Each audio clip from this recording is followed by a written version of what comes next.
Ya, temanya ini ya. Ya, sebenarnya yang saya sampaikan pada malam hari ini sebagian besar adalah review yang sebelum-sebelumnya, dan ini sebenarnya adalah kerangka besar dari buku saya kedua. Jadi kalau ini sudah saya jelaskan, ada yang mau bantu saya tulis ya, ini tinggal tulis saja oke, tidak terasa dan apa namanya ternyata luar biasa dengan kita belajar ada sesuatu yang benar-benar luar biasa yang kita dapatkan ya. Saya review sedikit.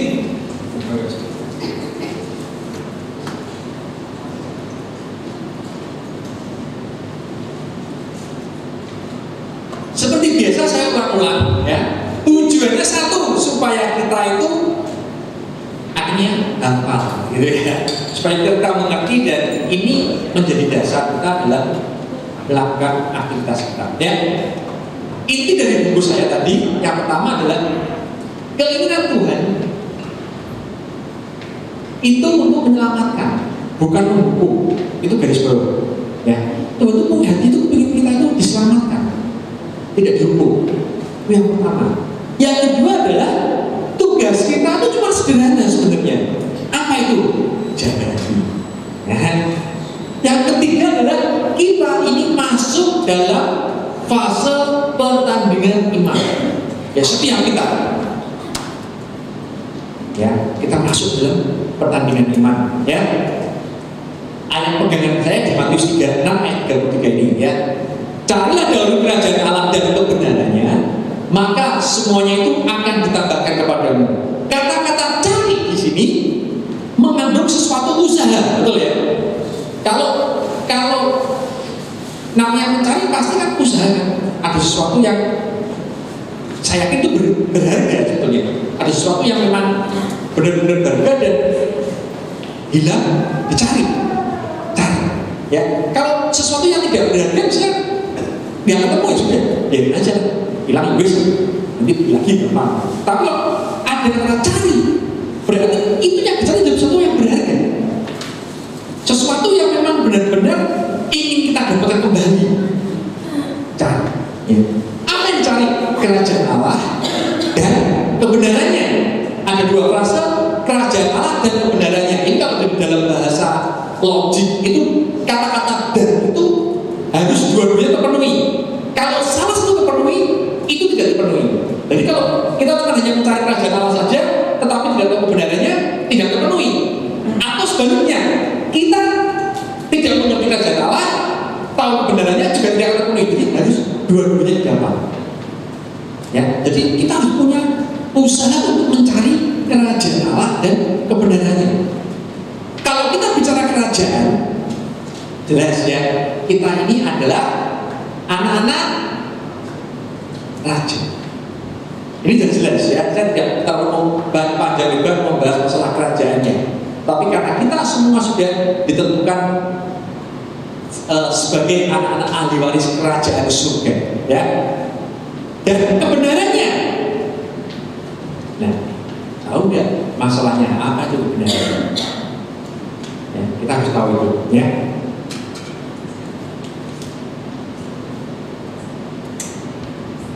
Ya, bagian ini sudah berkali-kali saya munculkan.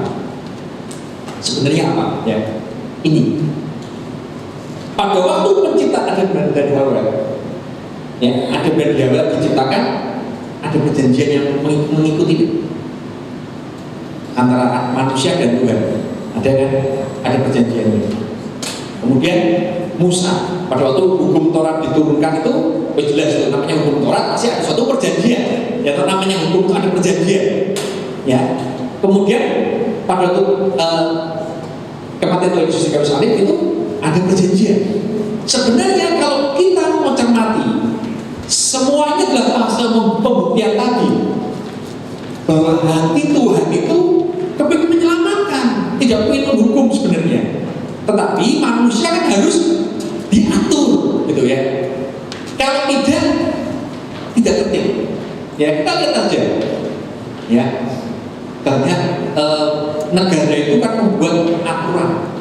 ya kan, tata tertib bagaimana aturan berkendaraan dan sebagainya, kita sering melihat ya, begitu tidak ada polisi sudah dijelaskan, oh kalau kita mengendarai kendaraan bermotor ya, dan kita sudah punya SIM, harusnya kan kita sudah tahu nih apa yang menjadi dasar dari hukumnya tadi, bagaimana rambu-rambunya kan kita paham ya.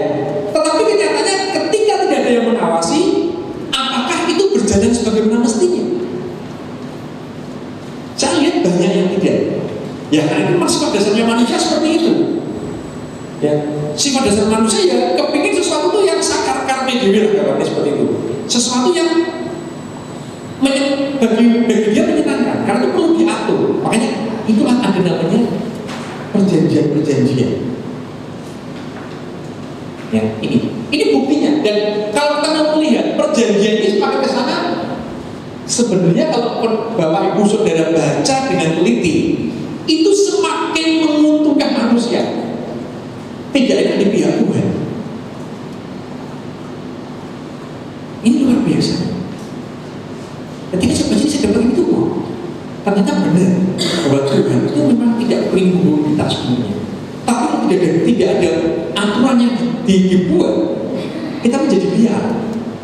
Masalahnya semuanya perlu lagi buat kisi-kisinya, tetap ada. Tapi dasar perjanjian ini, ilustrasinya seperti ini. Kalau kita misalnya masuk dalam dunia bisnis gitu, ya, ada perjanjian antara dua belah pihak. Mestinya kan perjanjian itu kan adil kan. Pihak pertama dan pihak kedua itu kan harus imbang, ya, harus imbang sehingga ya enak gitu ya. Tapi kalau berat sebelah, ya itu ada yang dirugikan. Nah, tapi kalau konteks di sini, ini sebenarnya tidak imbang. Manusia yang diuntungkan. Ya, kapan-kapan saya akan bahas lagi ya. Karena kalau membahas ini, jujur aja, kita butuh waktu yang sangat lama. Karena banyak sekali ya.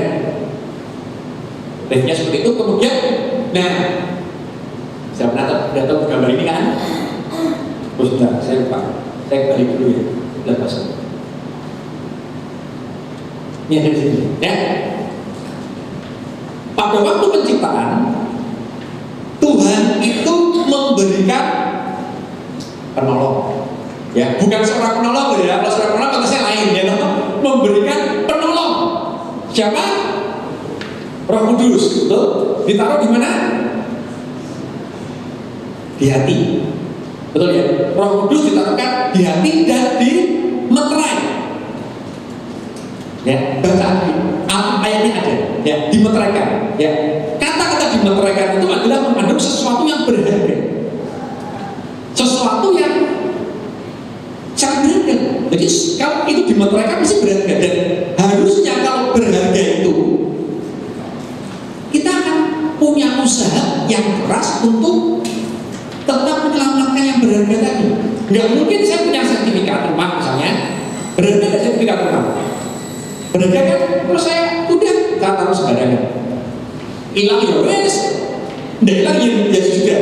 Nggak mungkin kan, mesti kita akan, wah ini paling tidak saya harus beli berangkas mungkin gitu ya. Berangkas kalau perlu dikasih kunci kombinasi dibawa di rantai gitu. Kenapa? Ini sesuatu yang berharga. Ya, jadi itu Tuhan sudah menempatkan Roh Kudus sebagai penolong setiap kita orang percaya di hati kita dan dimeteraikan. Nah, setelah itu di depannya itu dikasihkan buah-buah roh itu. Tujuannya adalah buah-buah itu menyehatkan hati. Kalau Bapak Ibu sudah baca sebenarnya tujuan dari adanya buah-buah itu menyehatkan hati, supaya Roh Kudus yang berharga di dalam itu tetap sehat. Karena kalau buah-buah itu timpa, ada sesuatu yang tidak dilakukan, itu sangat berbahaya. Nah, benteng Biblia tadi ada yang perisai iman dan sebagainya, berbagi tindakan keadilan dan sebagainya itu. Ya, akhirnya ini adalah pengaman berlapis yang sudah disiapkan Tuhan untuk kita setiap orang percaya. Dengan kata lain, kalau ini semua sudah ada, iblis tidak pernah berani head to head dengan kita, berhadapan depan itu udah berani. Ya, kita tanda-tanda sama iblis itu sudah kedep sebenarnya. Ya, makanya kalau hari ini yang masih takut ke kamar mandi malam-malam, itu perlu ingatkan ini. Kalau sebenarnya iblis nggak berani dengan kita. Ya, bagaimana caranya? Akan saya tunjukkan. Jadi ini tadi berbicara masalah hati. Ya, hati sudah disiapkan seperti sedemikian rupa oleh Tuhan, yang melindungi kita, yang akan memimpin kita, yang akan mengingatkan kita. Fungsinya roh kudus seperti itu di dalam hati kita.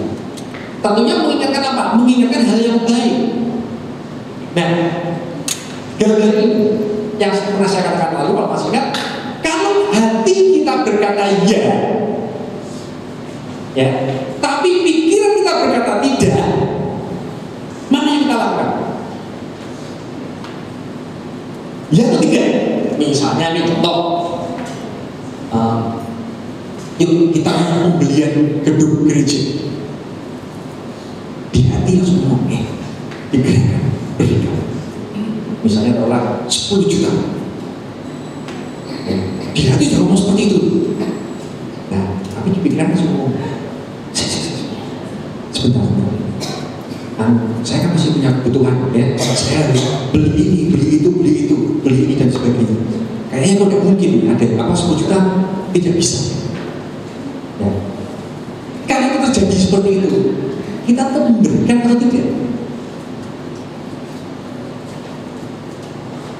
Atau sebaliknya, kalau hati kita berkata tidak, tapi pikiran kita berkata iya, mana yang kita lakukan? Ya, saya yakin 99% ya, kita ikut pikiran kita dibandingkan hati kita. Itu tentunya karena sesuatu berbicara yang memang yang menyenangkan, menguntungkan kita, gitu. Karena pikiran kita selalu berpikir otomatis bahwa mana yang lebih menguntungkan, mana yang lebih menyenangkan. Ya, jadi bagaimana kita akhirnya mensinkronkan, mendamaikan hati dan pikiran kita itu biar sejalan. Kalau hati pikiran kita bisa sejalan, enak. Ya, tapi kalau tidak, ya, ini bertentangan terus. Ya, akhirnya kalau bertentangan terus, salah satunya akan dikalahkan. Kalau satunya dikalahkan, tentu akan ada dampak. Ya kan? Tapi misalnya lama-lama pikiran saya yang saya pokoknya pikiran saya berapa saya jalankan, akhirnya hati kita lemah, sudah tidak pernah didengarkan. Padahal ingat, Roh Kudus ada di hati kita. Kalau akhirnya kita terus bikin logik kita, akhirnya Roh Kudus kita kan akhirnya sudah tidak ada suara lagi, sudah kita tidak menuruti kata-kata hati kita lagi. Hati nurani sudah tidak ada lagi. Kita juga kerjakan dalam logika kita yang berjalan. Ya.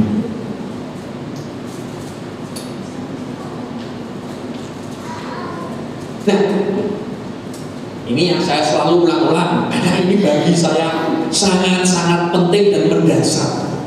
Ya, Markus 4 ayat 1-20. Jadi malam ini saya tidak mau baca lagi. Saya mau rangkumkan saja. Ya, perikopnya ini adalah mengenai, masih ingat ya? Perumpamaan tentang penabur. Ya, saya ingatkan untuk kesekian kalinya lagi karena ini penting sekali. Ya, di dalam Markus 4 ayat 3 dikatakan, dengarlah, ada seorang penabur keluar untuk menabur. Ya, di pada keempat, pada waktu ia menabur sebagai benih, sebagian benih itu jatuh di pinggir jalan, lalu datanglah burung dan memakannya sampai habis. Jadi apa yang ditabur? Yang ditabur adalah benih. Ya, seorang penabur nabur benih. Ya, apa itu benih? Di dalam ayat 14 katakan penabur itu menaburkan firman. Jadi setiap perkataan firman yang keluar dari siapapun itu adalah benih firman. Ya, entah mungkin dapat pada momen ibadah seperti ini, atau mungkin kita pas mendengar streaming atau apapun, ketika kita mendengar firman, itu adalah benih yang ditaburkan. Markus 4 ayat 11 katakan, jawabnya kepadamu telah diberikan rahasia kerajaan Allah. Tetapi kepada orang-orang luar segala sesuatu disampaikan dalam perumpamaan. Kenapa dalam perumpamaan? Tujuannya adalah supaya sekalipun melihat mereka tidak menganggap, sekalipun mendengar mereka tidak mengerti, supaya mereka jangan berbalik dan mendapat ampun. 13. Lalu ia berkata kepada mereka, tidakkah kamu mengerti perumpamaan ini? Kalau demikian, bagaimana kamu dapat memahami semua perumpamaan yang lain? Jadi perumpamaan di dalam Markus 4 ayat 1-20 ini adalah masternya perumpamaan. Jadi kalau kita tidak memahami perumpamaan ini, kita tidak akan pernah memahami perumpamaan-perumpamaan yang lain. Jadi ini kuncinya. Ini adalah intinya. Kita harus pahami itu. Ya, dikatakan kepadamu telah diberikan rahasia kerajaan surga. Setiap kita adalah ahli-ahli waris kerajaan surga. Ini loh rahasianya.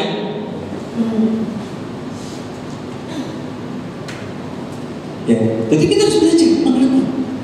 Kenapa kok seperti itu? Dikatakan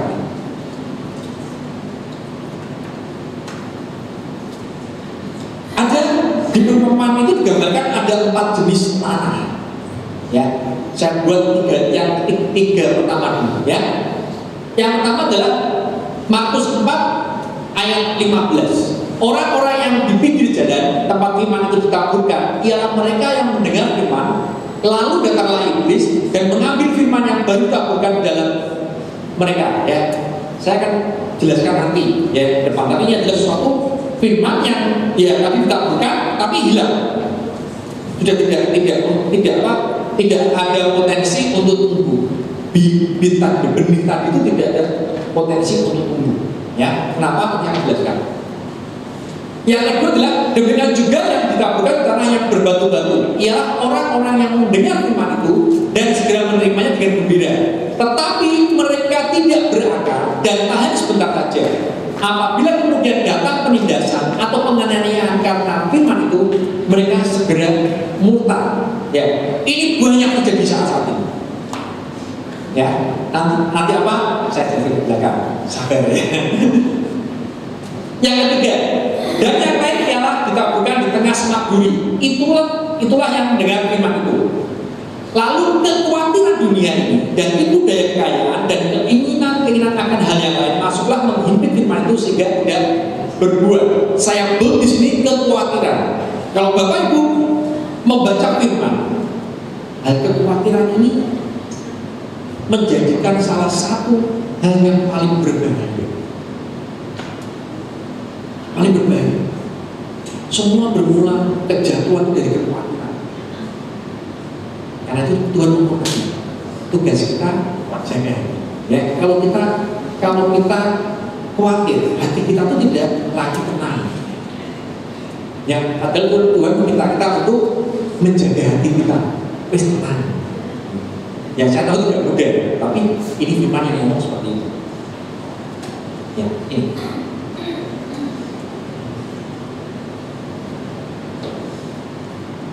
Yang keempat, tanah yang keempat dikatakan bahwa dan akhirnya yang ditaburkan di tanah yang baik ialah orang yang mendengar dan menyambut firman itu lalu berbuat. Ada yang 30 kali lipat, ada yang 60 kali lipat, dan ada yang 100 kali lipat.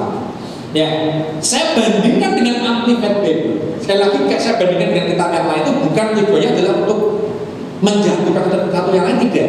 Karena kita tahu bahwa bahasa itu kadang-kadang mempunyai satu kelemahan. Kelemahan dalam artian maksud dan tujuannya. Ada suatu keterbatasan kosakata sehingga tidak bisa memperjelas. Ya. Kan di dalam Amplified Bible, saya ambil Amplified Bible karena kalau King James Version sudah dipakai Pak Jim, saya nggak mau ikut Pak Jim. Ya, kita beda Pak Jim ya. Jadi saya ambil yang Amplified Bible. Ya. Di Amplified Bible dikatakan receive, accept, and welcome. Ya. Bahasa Indonesia diterjemahkan mendengar dan menyambut. ya. Welcome-nya menyambut, ya. Mendengarnya, tapi dia ngomong receive and accept. Ya, receive and accept. Kalau diterjemahkan Indonesia itu lebih lucu lagi. Menerima dan menerima. Lu buat apa menerima dan menerima? Ya. Tapi ingat bahwa bahasa Inggris ini perbedaan receive dan accept ada bedanya. Ya. Tidak hanya berkata menerima, tapi ada bedanya. Bedanya apa? Kalau bicara receive, ya itu hanya menerima saja. Ya, saya mungkin kirim gift ke Pak Edi, ya sudah begitu selesai. Oke, diterima. Ya, kalau accept itu ada kondisi yang berlaku. Ya, makanya kalau perjanjian term and condition tidak pernah kata-katanya receive tidak, tapi accept. Karena ada suatu kondisi syarat yang harus dipenuhi. Nanti sebelum kita menerima itu, kita harus setuju dulu dengan syarat yang berlaku. Kalau syarat kita tidak setuju, ya kita tidak bisa menerima. Itu pengertiannya perbedaannya receive. Jadi dipertegas. Ya, coba ya. Kalau kita lihat di bahasa Indonesia saja nggak kelihatan. Cuma mendengar dan nyambung. Yang mendengarnya bagaimana? Kenapa kok saya coba bandingkan? Karena hubungannya adalah dengan ini. Ada yang berbuat 30, 60, dan 100. Ini kondisi. Kita mau terima yang mana? 30, 60, 100. Ya. Dan yang terpenting di sini adalah siapa yang bertanggung jawab terhadap ini semua? Siapa? Kalau Pak DJ? Bukan, setiap kita. Tergantung respon kita. Jadi artinya setiap firman yang ditaburkan tergantung bagaimana cara kita menerimanya. Ya, kita mau 30, mau 60, mau 100 tergantung kita. Bahasa agamanya seperti ini. Misalnya nih, sore-sore waktunya ngantuk gitu ya, ngantuk tadi seharian shopping, seharian jalan-jalan, capek kan. Wah, ya Pak Lo tuh kayak ibadah yang sore gitu. Akhirnya saya harus mengunjung, akhirnya datang capek. Dan pada waktu firman disampaikan kita ngantuk. Mungkin kadang-kadang terima sebagian itu kita sendiri yang betul. Kita mau full mendengarkan, mau merespon full atau sebagian tergantung kita. Ya, makanya saya selalu mendorong catatlah firman. Karena kita tuh punya keterbatasan manusia. Sepandai-pandainya orang, kita punya keterbatasan. Ya, jadi catat. Tujuannya apa? Begitu kita catat, besok kita pelajari kembali. Akhirnya kita akan mendapat 100. Tidak lagi 30, tidak lagi 60. Nah, itu respon. Bagaimana menyambut itu?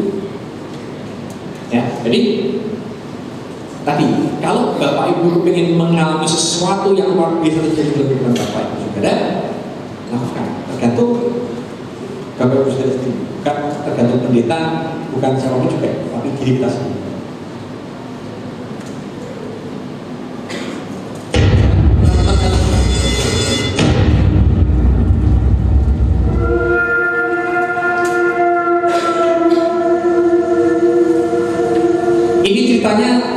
Singa yang sedang berburu emas.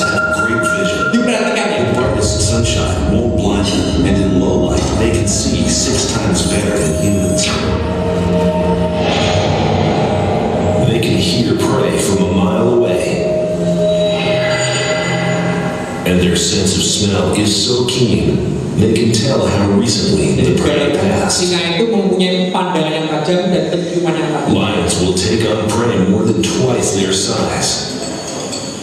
A full-grown zebra can weigh nearly half a ton.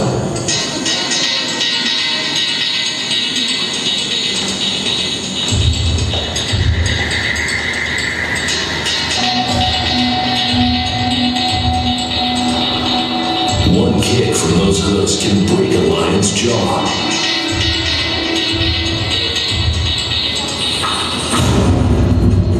lions are sprinters, not marathoners. They can hit 35 miles an hour, but only for a few seconds.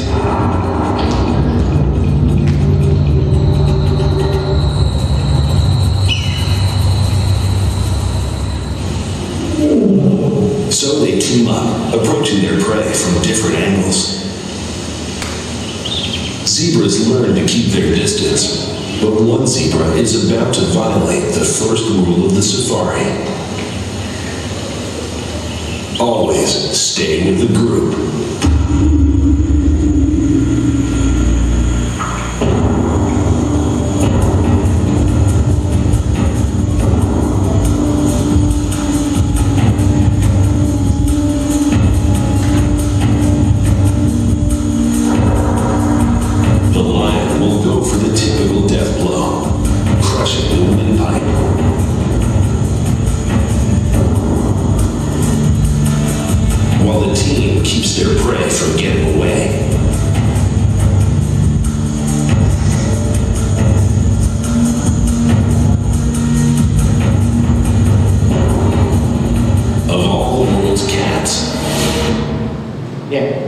Jadi saya melihat ya bagaimana cara singa berburu, betul ya? Ya. Tapi di dalam 1 Petrus 5 ayat 8 mengatakan apa? Sadarlah dan berjaga-jagalah lawan si iblis, ya, si iblis berjalan keliling sama seperti singa yang mengaum-ngaum dan mencari orang yang dapat ditelannya. Berbeda dengan filmnya tadi. Beda. Ada bedanya tidak? Dalam film tadi cara berbunyinya singa gimana?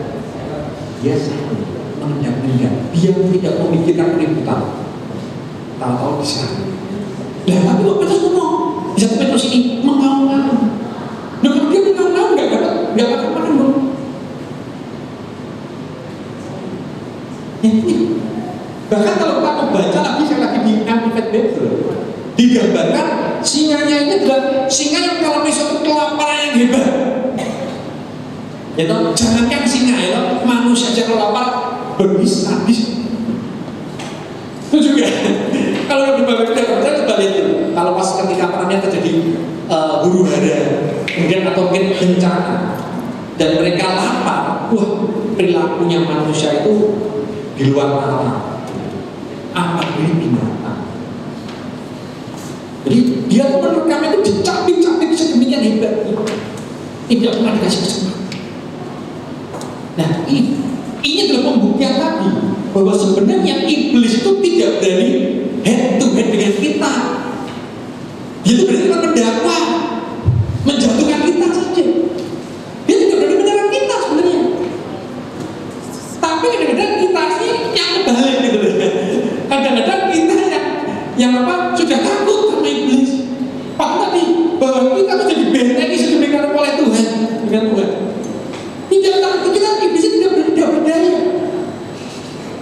Ya, karena itu di dalam Matius 4 ayat 15 jadi tentang perumpamaan tadi dikatakan orang-orang yang di pinggir jalan tempat firman itu ditaburkan ialah mereka yang mendengar firman itu lalu datanglah iblis dan mengambil firman itu yang baru ditaburkan dalam mereka. Ini sudah satu hal yang masuk akal ketika firman itu keluar sebelum nyampe ke hati kita satu.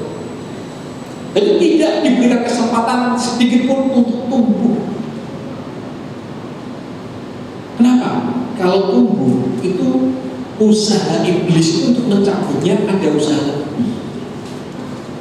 Ya, tapi kalau dia belum tumbuh, selesai. Udah nggak mungkin akan tumbuh karena sudah hilang. Ya, artinya malam ini tergantung kita saat ini berada di mana di pikiran kita.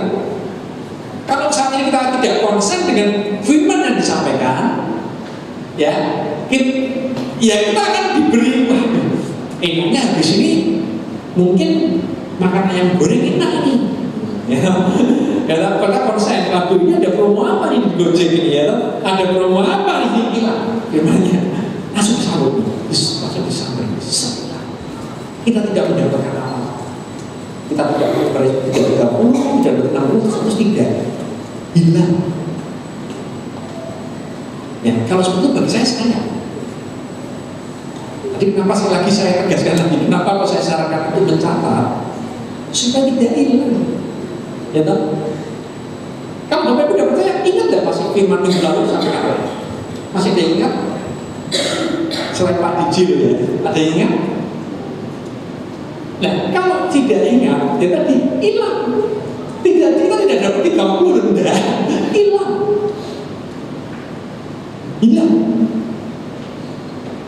Dengan kita mengulang.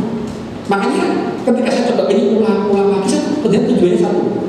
Yuk, supaya kita tuh ingat nyantol, sehingga kita mengerti, kita paham apa yang kita lakukan. Ya, yang berikutnya.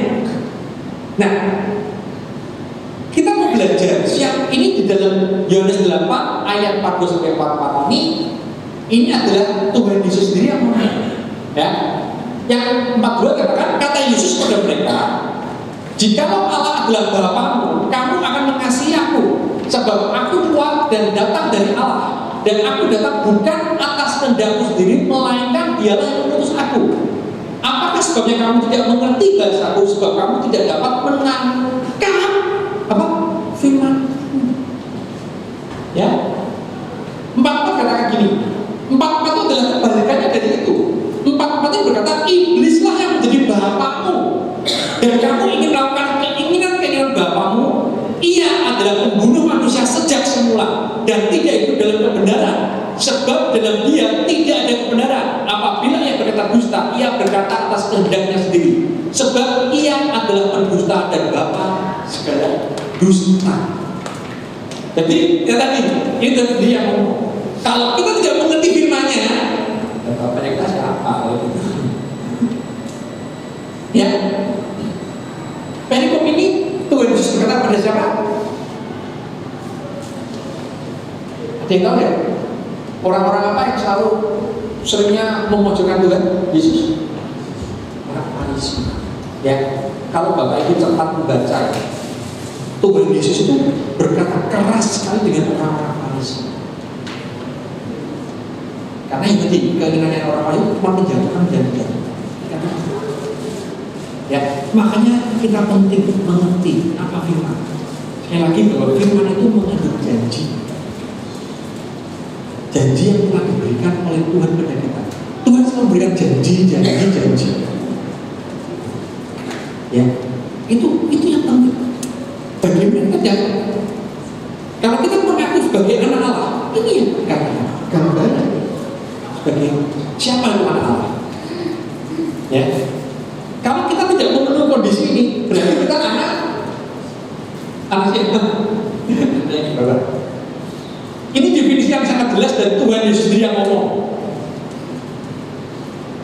yang tidak bisa dibantahkan lagi. Ya, sudah bukan bahasa saya sendiri, bukan, tapi Yesus sendiri yang ngomong, firman sendiri yang ngomong. Kita sebagai anak Allah harus tadi dapat menangkap firman-Nya. Kita harus ada usaha untuk bagaimana firman itu apa yang kita berusaha untuk tahu, bukan mengabaikan. Karena setiap firman adalah hal yang penting yang kita lakukan. Iblis tadi dikatakan bahwa dia adalah seorang pendusta. Jadi jangan mau, malam ini saya katakan jangan mau, saya goals belajar, jangan mau dipukul iblis. Jangan mau, karena kita dikatakan kita sebagai anak-anak Allah, ahli waris kerajaan surga. Ya, jangan lupa kabar. Ada pesan sponsor tadi gue ini ngomong kita Jumat suruh kabar. Artinya sebenarnya bukan pesan ini cuma ada, tapi harusnya setiap kita mulai sadar. Ini kita harus mengerti firman. Mengerti dengan kita membaca itu paling tidak kita dapat menangkap. Oh ini Tuhan berikan apa sih? Kita dapat. Bukan orang lain lagi. Karena tadi kita mau 30, 60, 100 tergantung kita. Ya. Yang berikutnya. Nah, ini Rasul Paulus yang ngomong. Kalau kali ini ya, di Filipi 4 ayat 8. Janganlah hendaknya kamu khawatir tentang apapun juga, tetapi nyatakanlah dalam segala hal keinginanmu kepada Allah dalam doa dan permohonan dengan ucapan syukur. Damai sejahtera Allah yang melampaui segala akal akan memelihara hati dan pikiranmu dalam Kristus Yesus. Jadi akhirnya saudara-saudara, semua yang benar, semua yang mulia, semua yang adil, semua yang suci, semua yang manis, semua yang sedap didengar, semua yang disebut kebajikan dan patut dipuji, pikirkanlah semuanya itu. Jadi, maka saya katakan, hati tadi sudah diberi sesuatu yang luar biasa oleh Tuhan. Ya, bagaimana sekarang kita menyinkronkan dengan pikiran kita? Permasalahannya adalah pikiran kita itu diisi dengan apa? Ya, kalau kita senang menonton film horor, isinya apa gitu ya? Saya tuh kemarin sempat bercanda dengan Joen. Jadi dia ngomong, "Wih, takut sama siapa? Takut sama setan." Katanya, setan tuh kayak apa tuh? Bentuknya seperti apa tuh? Nggak tahu. Nah, kenapa bukan seperti itu? Ya berarti mungkin saya kurang kontrol. Berarti tontonannya si Joen berarti tidak jauh dari hal-hal yang seperti itu, ya. Karena setannya Indonesia dan setannya Barat beda, ya kan? Kalau setannya Indonesia itu apa? Jorok, ya kan? Tapi kalau setannya yang di luar negeri, pakainya jas. Ya kan? Pikiran setannya luar negeri gitu ya. Setannya apa di Indonesia itu kan jorok, modelnya pocong, gitu. Apa namanya susar ngesot, gitu kan? Jadi beda. Nah, kalau setiap berbeda, bagaimana kan bisa menggambarkan setan kalau gitu? Tapi pikiran kita mau pikirannya seperti itu, sehingga gambarnya apa? Ya tadi mau ke kamar mandi takut, ya takut ada setannya, ya padahal setannya takut dengan kita, ironis. Setannya takut sama kita, tapi kita juga takut sama setan, ironis kan? Ya sama-sama takutnya. Tapi pikiran kita isi dengan hal-hal yang baik, ya hal-hal yang jadi kita isi dalam pikiran kita. Apa yang terjadi? Terus dia berbalik. Saya tanya berapa saudara? Nanti aja jadi penasaran. Aduh, sabar ya. Ya, jadi bagaimana itu tergantung kita. Ya, kalau kita mau menyinkronkan hati dan pikiran kita, ya tadi kita harus bisa isi pikiran kita dengan firman, dengan suatu hal yang baik-baik saja. Kalau kita selalu diperhadapkan dengan realita yang kita lihat realita yang tidak sebagus bagaimana mestinya, kita lihat ada yang kita isi dengan hal yang negatif, ya pikiran kita menjadi hal yang negatif. Contohnya, kita punya masa lalu yang tidak menyenangkan. Ya, tapi ketika masa lalu kita tidak pernah bisa move on dari masa lalu itu kita menikmati masa lalu kita. Ini di sini ya masa lalu kita terus. Ya itu Pak, ya kita tidak pernah bisa bebas di situ. Kenapa ya? Karena kita isi itu terus. Masa lalu kita yang menyakitkan itu loh, menurut kita menyakitkan itu diisi terus. Oh itu jadi diangkat terus, jadi tidak pernah bisa sinkron dengan hati kita. Padahal kita tahu bahwa kalau pikiran kita kuat negatifnya, fakta adalah yang kita lakukan adalah hal yang negatif, sangat jarang hal positif. Ya, ini kuncinya. Kita mau bagaimana? Sekali lagi, pilihan tangan kita 30, 100, 30, 100. Nah, kita yang pilih, kita yang menentukan. Ya kalau saya pengennya 100 ya, tapi ingat untuk mencapai itu butuh perjuangan. Karena tadi kalau kita baca tadi perumpamaan tadi, kondisi tanahnya 4, lawannya 3:1. Kemungkinan berhasil itu probabilitasnya cuma 25%. Ya, ini artinya butuh perjuangan yang tidak gampang, butuh effort yang luar biasa untuk bisa mencapai. Butuh usaha lebih.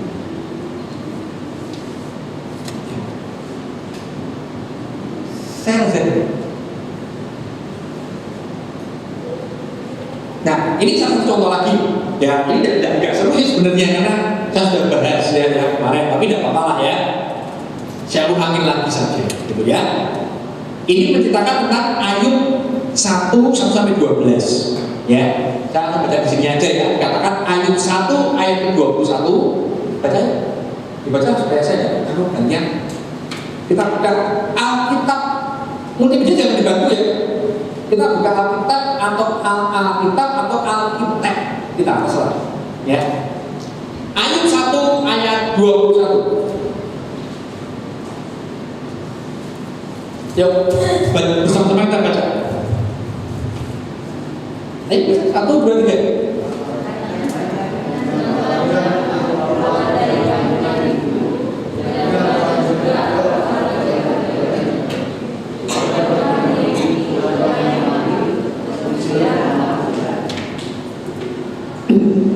Katanya dengan telanjang kamu keluar dari kandungan ibuku, dengan telanjang juga aku akan kembali ke dalamnya. Tuhan yang memberi, Tuhan yang mengambil. Terpujilah nama Tuhan. Ya, saya ulangi lagi. Jadi dulu pada waktu saya belum mempelajari ini,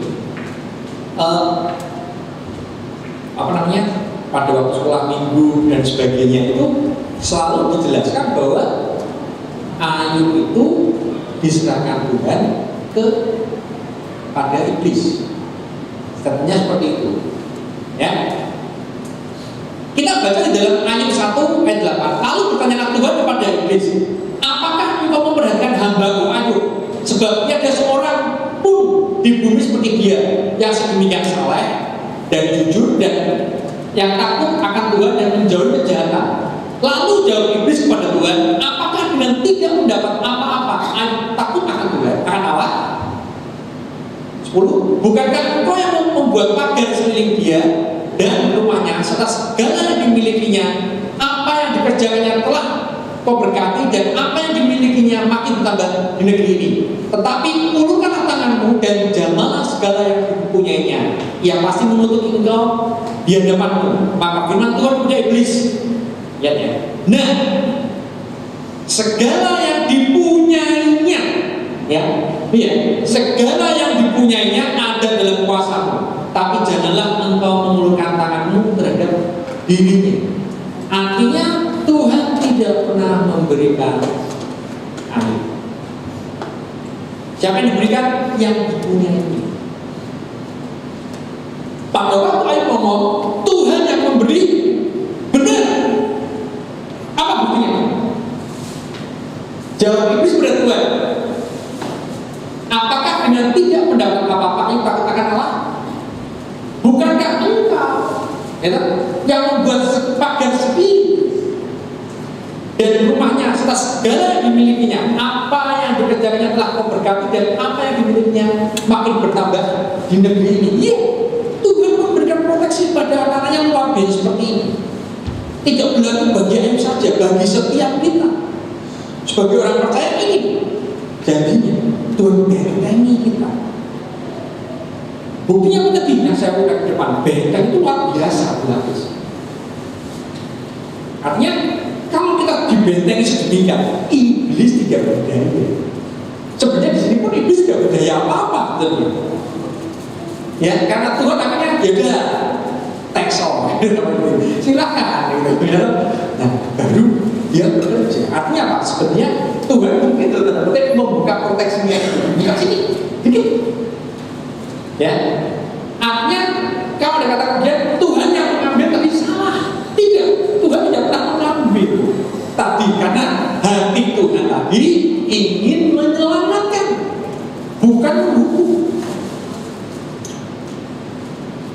Jadi itu ya.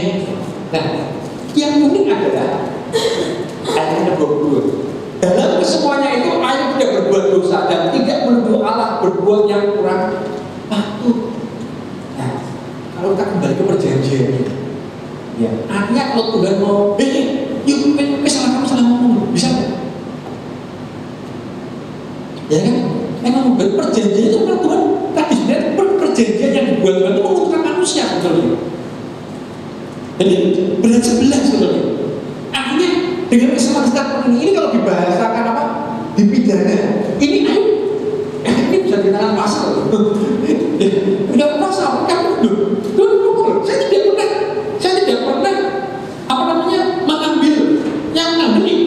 mengajukan saya, tapi dia diam saja, saya tidak jadi masalah. Artinya adalah inilah cara kerja, cara kerja iblis. Iblis pun juga diam saja di sini. Kenapa? Karena iblis kepingin membuat pikiran kita bahwa ini Tuhan itu kasih, Tuhan memberkati, tapi sekaligus Tuhan yang menghukum, Tuhan yang mengambil. Itu yang diinginkan iblis. Padahal tidak. Nah, inilah fungsinya kita perlu belajar, kita mengerti. Ya, kita harus paham. Ya, kata-kata itu juga. Ya, contoh kedua.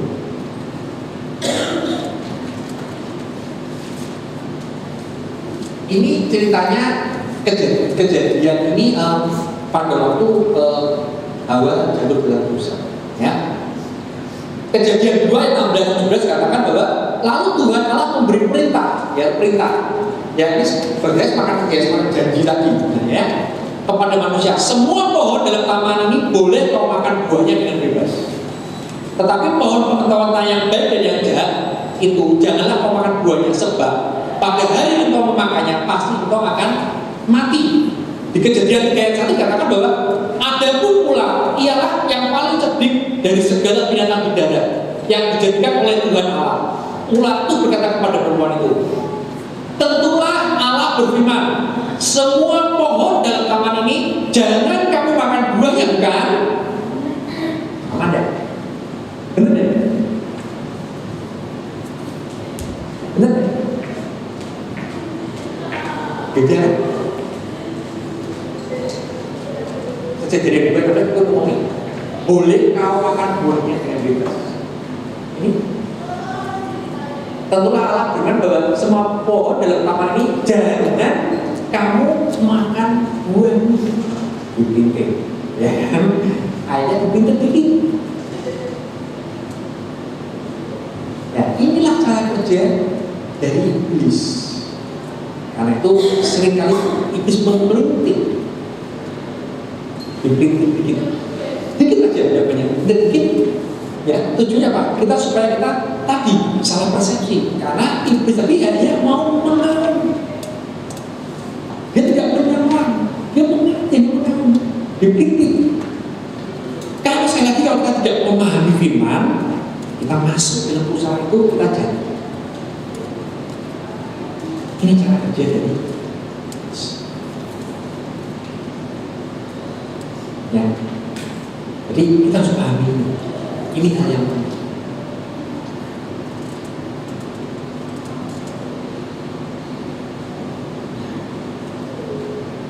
Ya. Di 1 Petrus 5 ayat dikatakan bahwa lawanlah dia dengan iman yang teguh. Siapa yang dilawan?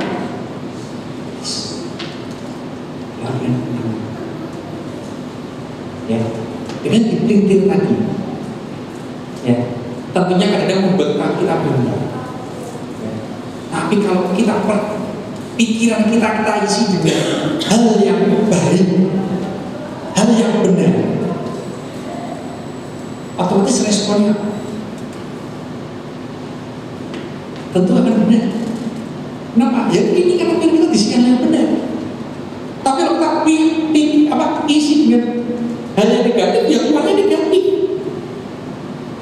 Makanya saya katakan bahwa setiap kita saat ini berjuang dengan iman, kita harus mempertahankan iman. Kenapa? Ini bisa berdusta. Dia ingin menyeret kita supaya kita jaga.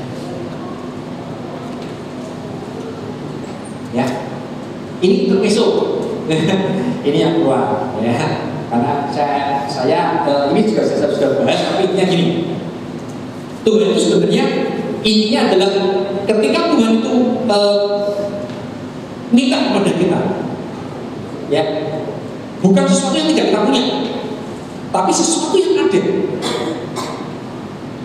yang ada, tapi begitu yang kita yang punya itu kita berikan, ada sesuatu hal yang luar biasa terjadi, ya, seperti itu. Ini berbicara masalah Musa. Lalu sahabat Musa, bagaimana jika mereka Tuhan malah berkata, Tuhan tidak menampakkan diri kepadamu. Tuhan berfirman kepadanya, apakah yang ada di tanganmu itu? Jawab Musa, tongkat. Ya. Tongkat ini akhirnya diberikan Tuhan. Kembali seperti itu. Di pasal 20, ya, perhatikan. Kemudian Musa mengajak istri dan anak-anaknya lelaki, lalu menaikkan mereka ke atas keledai, dan ia kembali ke tanah Mesir dengan tongkat Allah. Dengan tongkat Allah itu dipegang di tangannya. Yang tadinya sesuatu yang biasa, tongkat biasa. Tongkat, dia membawa tongkat karena ini ceritanya kan Musa ini kan disuruh Tuhan. Jadi gini, Tuhan itu punya suatu visi terhadap manusia. Oh, Tuhan itu ingin manusia itu seperti ini. Dia punya visi yang jelas. Benar. Untuk menjalankan visi itu butuh yang namanya misi. Dan setiap kita itu punya misi yang harus kita lakukan. Ya, sama. Musa itu diberikan misi apa? Dia karena bangsa Israel itu berteriak-teriak kepada Tuhan. Akhirnya Tuhan menjawab. Ya, dikirimkanlah Musa. Tapi prosesnya, ingat ya, prosesnya luar biasa Musa. Ya, Musa itu anaknya bangsa Israel. Ya, pada waktu dia bayi, dia dibuang dihanyutkan ke sungai. Kenapa? Karena pada waktu itu Firaun memerintahkan untuk membunuh semua bayi bangsa Israel. Betul ya? Nah, pada waktu bayi itu dihanyutkan, siapa yang melihat? Siapanya Firaun? Siapa? Putri Firaun. Ya, dilihat. Putri Firaun berkata, dia tahu ini anaknya orang Israel. Bayangin, rajanya ngomong, bunuh semua bayi Israel. Ya, titahnya raja seperti itu loh. Nah ini kok putrinya berani-beraninya ngambil orang Israel? Kok berani-beraninya juga? Padahal titah raja itu kan sesuatu yang mutlak harus dilakukan. Dan ini kok putrinya malah berani-beraninya ngambil risiko seperti itu. Diambil, kemudian dia dididik dan sebagainya dan seterusnya, akhirnya sampai tiba waktunya dia Musa Tuhan. Sebenarnya itu adalah fase persiapan yang sudah ditetapkan Allah pada Musa. Dia dididik Tuhan bagaimana sikap sebagai seorang raja, atau bagaimana dia bisa menghadapi suatu raja, atau bagaimana dia berkomunikasi dengan raja karena dia berada di lingkungan raja. Disiapkan sedemikian rupa.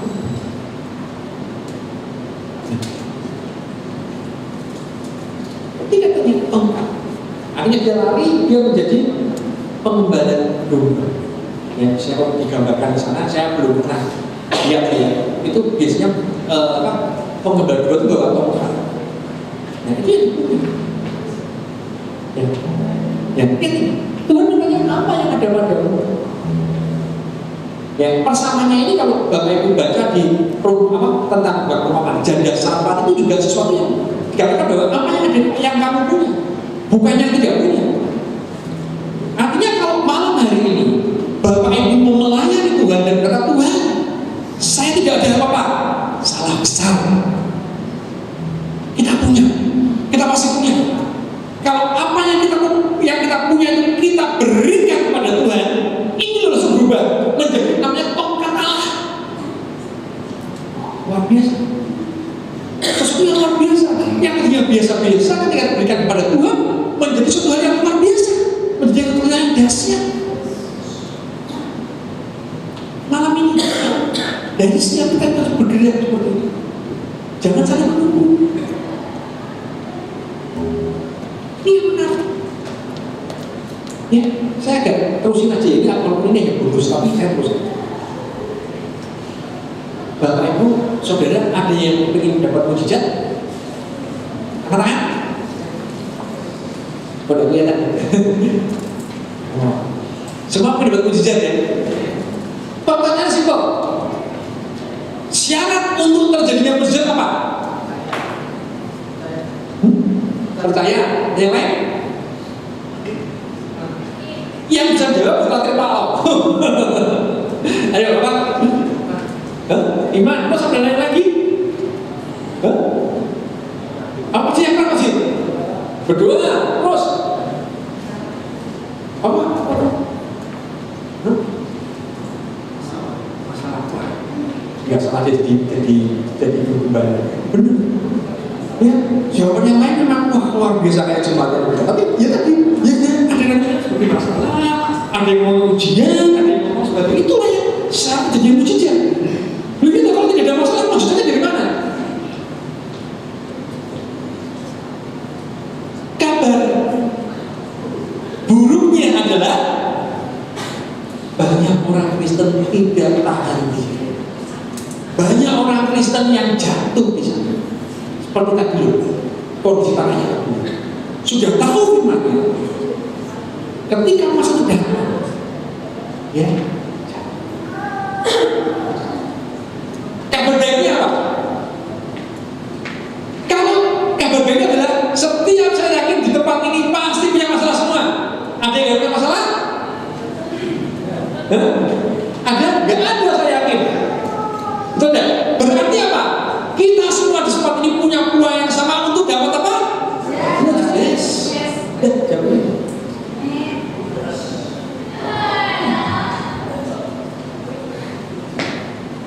Dengan kata lain, kalau kita mendapat mujizat, kita punya kesempatan untuk bersaksi siapa Tuhan kita.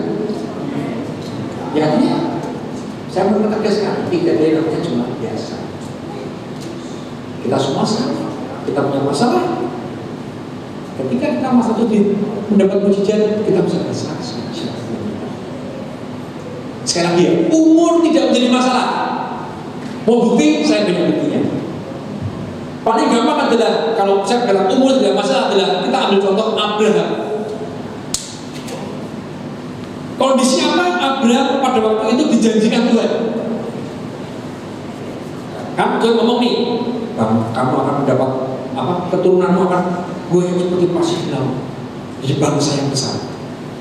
Pada waktu dikatakan lanjut umurnya, bukan muda umurnya, dan lanjut. Bahkan digambarkan istrinya sudah menopause, kondisi tidak punya anak. Abraham lanjut umurnya, istrinya menopause. Secara ilmu biologi, ya tidak mungkin. Abraham masih ada kemungkinan bisa untuk membuat, masih bisa. Tapi seorang istrinya sudah tidak bisa secara biologi. Ya. Tapi yang saya mau garis bawahi adalah mereka dipanggil pada waktu sudah kakek nenek.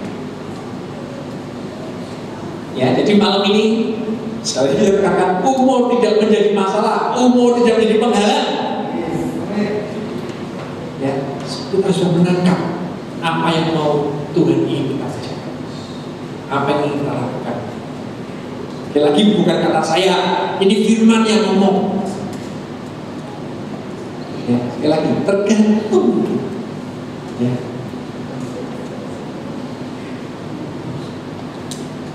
Ya. Ini yang terakhir. Ya, cepat ya.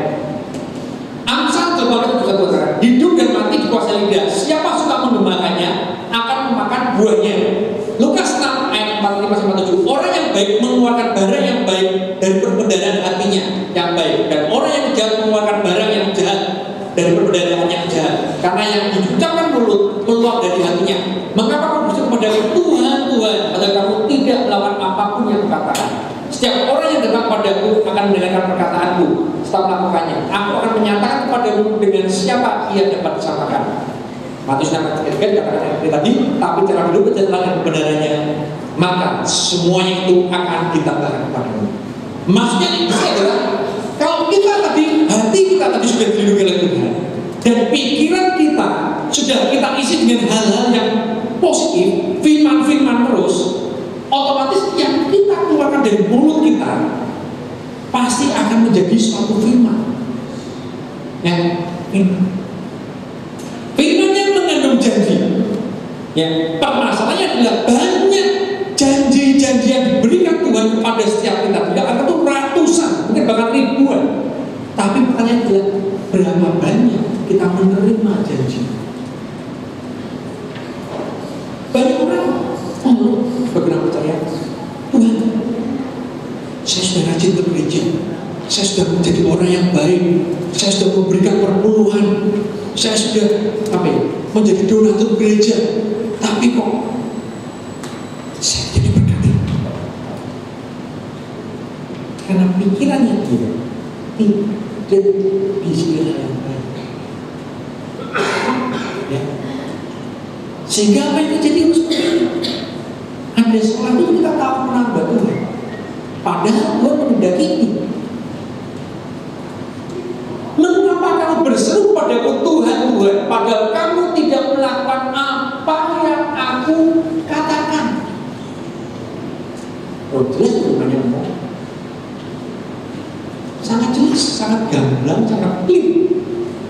Artinya dalam malam ini saya mau katakan, seberapa banyak janji yang mau kita dapat, seberapa banyak kita melakukan respon. Nah, ayat ini ketika kita bisa mengatakan perkataan yang baik, cobalah ubahlah itu menjadi perkataan produktif. Ya. Tadi bahwa kita kan berjuang iman. Iman adalah apa? Apa yang keras? Iman adalah kita tadi loh yang beda. Ini sama kita ini loh. Iman adalah yang keras loh. Yang keras loh. Iman adalah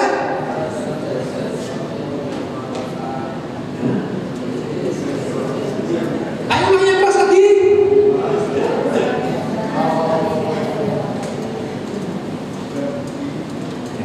Kenapa saya tarik keras? Tadi banyak ngomong. Ketika kita mengatakan satu profesi dan itu kembali ke telinga kita, itu secara otomatis mengisi mana? Mereka kita itu luar biasa. Iya ya, tapi jadi ketika kita mengalami satu tekanan hidup yang luar biasa, yang menghimpit, yang kayaknya nggak kuat gitu ya, oh berat banget. Dan kita katakan perkataan profetik itu, dan itu kita dengar di telinga kita, masuklah ke dalam pikiran kita. Dan karena tadi bahwa mayoritas apa yang ada di kepala kita itu yang kita lakukan, maka kita akan melangkah. Cinta ternyata bukan lagi melihat sesuatu yang menakutkan. Yang tadi katakan bahwa iman adalah sesuatu yang tidak kita lihat dan bukti dari sesuatu yang tidak kita dengar. Terus saya berjuang benar di situ. Jujur saya, kenapa? Saya berada di dunia teknologi. Teknologi itu membutuhkan suatu hal yang logis. Sesuatu harus bisa dijawab. Padahal ketika ada perkataan iman, itu ada sesuatu yang supranatural. Sesuatu yang kadang-kadang tidak bisa dipikirkan. Logika saya, makanya saya kayak bahasa saya itu saya pusing. Kenapa itu tadi? Kenyataannya itu seperti ini. Tapi saya harus menaati dulu. Saya perkatakan. Dengan saya belajar banyak firman, saya isi di sini, ya kan? Di sini ada masalah karena di sini isinya firman, keluarnya firman. Kita dengar, kita lakukan, bisa. Simpel. Baliknya firman. Itu yang kita sebagai tindakan profetik. Dan saya itu belajar, ya. Saya berpikir, saya belum pernah setelah kita. Dasar pertobatan saya dibaptis umurnya saya lupa, tapi kelas 3 SMP. Ya, saya ulang lagi. Mudah-mudahan anak saya ada yang tiru. Ya. Dulu pada waktu kelas 2 SMP semester pertama itu ada 15 mata pelajaran. Ya, 15 mata pelajaran. Zaman dulu itu ada tinta dua warna ya, merah dan biru. Ya, kalau merah itu angka di bawah 5, kalau biru angka di atas 5. Ya, dari 15 mata pelajaran itu tinta biru saya cuma 3. Ya, yang lain merah, ya parah. Ya, yang itu yang biru olahraga menggambar sama ekstrakurikuler, parah. Jadi parah juga saya ya. Ternyata mungkin kalau batin bola ternyata kamu lebih parah ya daripada saya gitu. Nggak apa-apa ya. Nah, saya takut pada waktu itu jujur aja. Waduh, takut dan naik kelas, gitu ya. Ya waktu itu teman sekelas saya ada yang ngomong nih, kalau pengen terus naik, saya pasti naik, gitu dia ngomong seperti itu. Ya saya dengar, ya dia sama cengengesan, tapi ya jujur aja, ya saya guru juga, saya asing juga, saya separah itu gak sih, waduh parah gitu kan. Karena ketakutan saya, ya. Pada waktu itu saya tidak ngerti ini, tapi ternyata saya melakukan. Saya berdoa sama Tuhan, kalau saya naik kelas, saya baptis. Ya, akhirnya apa? Begitu rapot semester benar dibagikan, terjadi pembalikan dan saya naik kelas. Dan teman saya yang ngomong tadi tidak naik. Saya ingatkan, ternyata tadi karena ada sesuatu perkataan yang luar.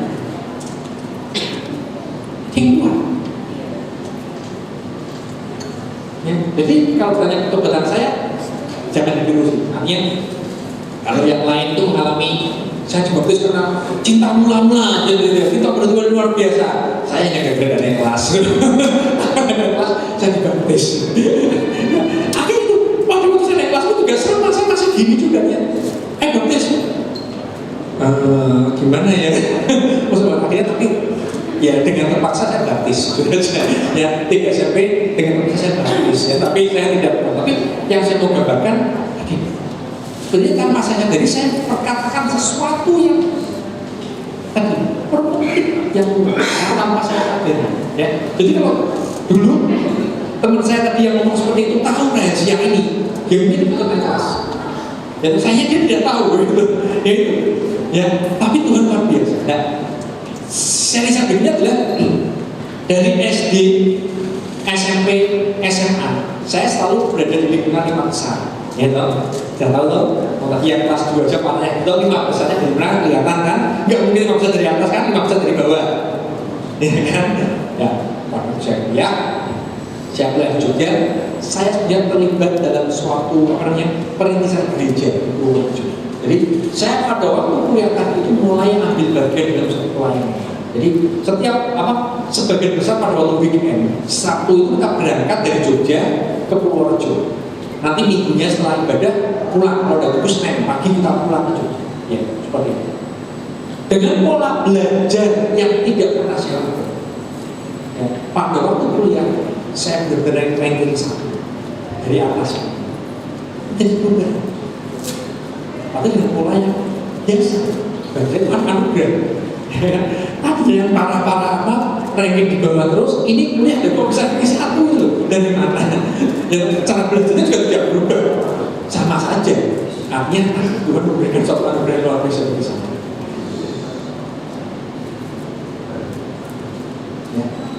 Ya, kita semua mempraktek.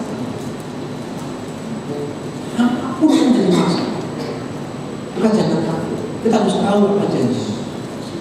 Dan yang paling penting adalah kita tidak pernah bisa membandingkan masalah kita. Tidak ada namanya masalah, wah itu masalahnya berat, itu masalah yang ringan, tidak bisa. Kenapa? Tuhan tahu kapasitas kita. Kenapa tadi pada waktu siapa yang cobain tadi? Dan ayo kita lihat kenapa Tuhan berani lepasin Ayub. Saya yakin karena Tuhan tahu kapasitasnya Ayub. Kalau Tuhan tidak tahu, saya yakin Tuhan tidak berani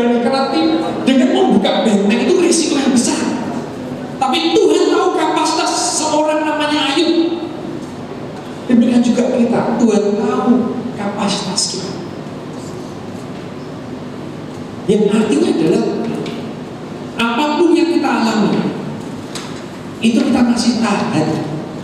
Mungkin ngomong, wah Tuhan, padahal guru saya ini kok nggak lepas-lepas.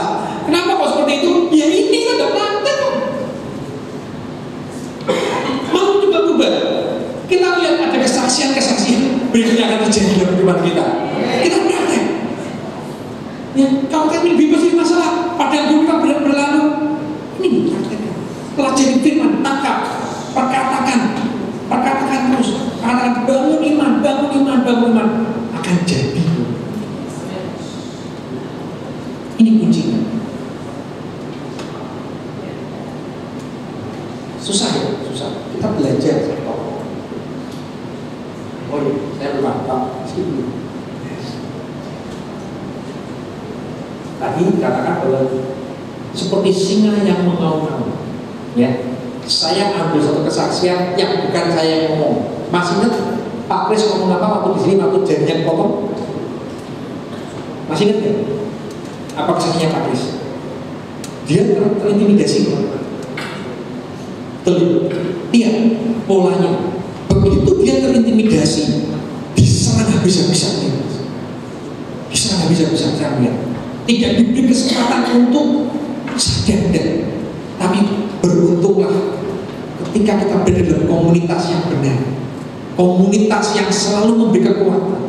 Perkataan apa yang baik tadi bisa benar. Itu bagi saya suatu tidak hanya masalah bersaksi masalah ini, tapi pembuktian firman-Nya ternyata sama, polanya sama, polanya tidak bertentangan seperti itu, sama. Kalau malam hari ini kita buka celah sedikit pun, wah kita akan dihabisi, habis-habisnya. Tidak akan pernah diberi kesempatan. Ya kita akan semakin ditarik. Makanya kalau kita tidak pernah bisa move on dari masalah kita, akan ditarik terus, sehingga dalam satu titik kita mengalami sesuatu gangguan. Saya punya seorang guru, ya, jadi dia saat ini saya melihat dia mengalami kekecewaan yang besar terhadap sekitarnya, terhadap gereja. Bahkan sampai saya dengar dia tidak pernah lagi ke gereja. Bagi saya kenapa kok bisa seperti itu? Ya tapi karena dia membiarkan sakit hatinya itu tidak mau dipulihkan. Dia menikmati, dia mencari orang ketika dia bercerita, dia berharap sebenarnya apa? Orang itu mengiyakan dia. Oh itu loh ya, pendeta itu gini-gini. Oh iya, dia berharap seperti itu. Dia berharap mendapat dukungan. Dia mengharap ada yang membela dia, membenarkan dia. Ketika itu dilakukan terus lama-lama tenggelam. Kecewanya tambah lagi. Akhirnya semakin buruk. Bila. Ya, di malam ini kita coba. Saya ambil contoh yang terakhir ini adalah ini Daud. Ya, Daud sekali lagi saya gambarkan sebagai orang yang hebat. Setuju ya? Seorang yang luar biasa. Tapi ingat bahwa Daud gagal dalam rumah tangga. Daud itu gagal.